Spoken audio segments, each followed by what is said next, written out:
수성구 구남부정류장 내거리죠. 수성대학교 맞은편에 국정원 대구 사무실이 있다고 해서 이곳으로 나와봤습니다. 오늘 오신 분들도 그렇지만 시민분들 잘 모르시지 싶은데요.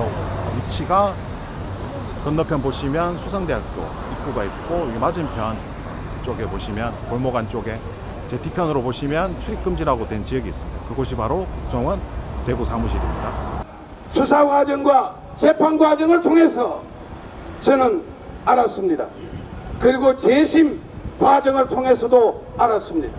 후배 한 명이 바로 불확실했던 것이었습니다. 나에게 접근을 해서 여러 가지 대화를 나누고 그 대화를 기초로 해서 중앙정보부에 제가 체포되게 만들었던 것입니다. 그 당시는 그런 일이 비일비재했습니다.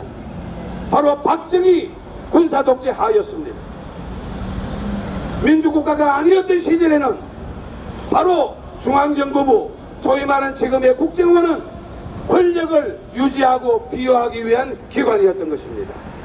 처음 소식을 접했을 때 뭐라카노, 시대가 어떤 시대인데 싶었는데, 언론을 통해서 확인되는 내용들을 하나하나씩 살펴보니 가히 충격적이라고 밖에는 할 말이 없었습니다.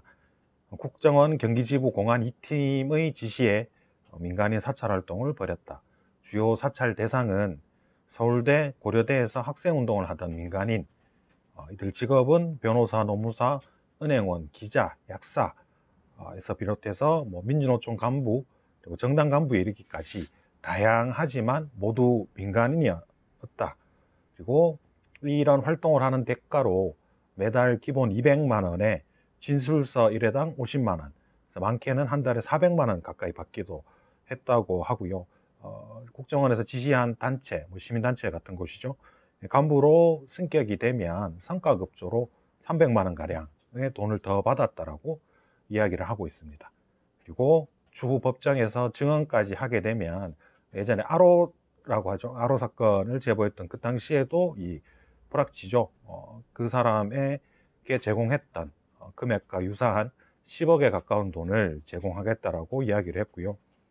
만약 이 사찰 대상이 위법한 발언을 하지 않으면 오히려 이제 위법한 발언을 하도록 유도하게끔 지시를 했고, 주체 사상을 너무 모르면 무시당할 수도 있다는 이유로 국정원 직원이 직접 주체 사상 교육을 하기까지 했다고 합니다.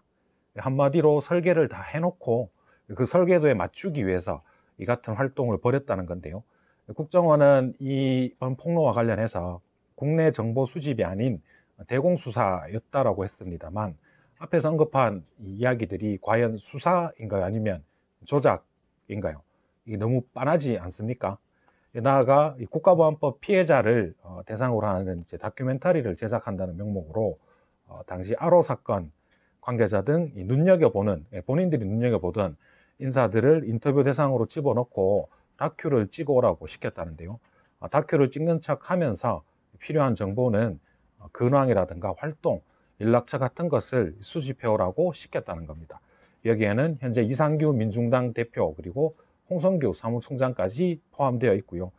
비롯한 이 당 간부나 당원들까지 포함되어 있습니다. 민간인을 넘어 아예 대놓고 정당을 사찰한 정황입니다. 고문실에서 수많은 간첩을 조작하고 공항사범을 양산했던 중앙정보부 시절도 아니고, 이명박 박근혜 시절 댓글 달고 했던 그런 시절도 아닙니다. 국내정보수집부서를 폐지하겠다라고 했던 문재인 정부 하에서도 여전히 민간인 사찰은 벌어지고 있다는 것이 안타까운 현실입니다. 민간인 사찰을 사주했던 국정원 직원은 우리는 노무현 김대중 정권도 버틴 조직이다라고 너스레를 떨었다라고 하는데요.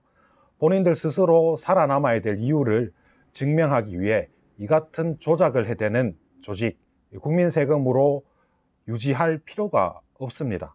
이번만큼은 반드시 제대로 정리하고 넘어가야 할 일입니다.